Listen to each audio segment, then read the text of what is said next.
വരൂ, എന്തെങ്കിലും എന്നോട് സംസാരിക്കൂ, ഞാൻ കാതോർത്ത് കാത്തിരിക്കുകയാണ്. പറയൂ സുഹൃത്തുക്കളെ. അന്ന് ആദ്യത്തെ അപ്പോൾ സാറ് പറയുന്നുണ്ട്, അന്ന് ആദ്യത്തെ സ്കൂൾ വീടായിരുന്നു, പരസ്പരം സ്നേഹവും ഐക്യവും ഉണ്ടായിരുന്നു എന്ന. ഇന്നോ? ശരിയാ, ഒന്നുമില്ല സാറേ. അന്നൊക്കെ ഭയങ്കരമായിരുന്നല്ലോ. അന്ന് വീട്ടിലെ നമ്മളെ പറഞ്ഞ് കാര്യങ്ങളൊക്കെ പറഞ്ഞ് മനസ്സിലാക്കാൻ ഒത്തിരി ആൾക്കാരുണ്ടായിരുന്നു അല്ലേ? ഇന്നതില്ല.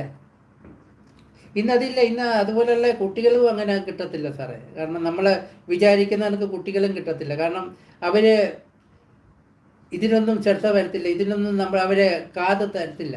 നമ്മൾ പറയുമ്പോഴത്തേക്ക് നമ്മൾ പറയുന്ന എല്ലാം അവർക്കൊരു ഗുണദോഷിക്കുക എന്ന് വിചാരിച്ച അവർ. നമ്മൾ നല്ല കാര്യങ്ങൾ, നമ്മളെ അനുഭവം ഗുരു എന്നല്ലേ, നമ്മളെ അനുഭവത്തിൽ കൂടെയാണ് നമ്മൾ ഓരോ കാര്യങ്ങൾ പറയുന്നത്. അവർ കേൾക്കാൻ കഴിയത്തില്ല.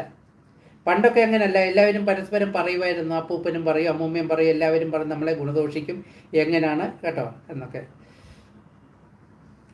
പറയൂ സലീം പാലക്കാട്.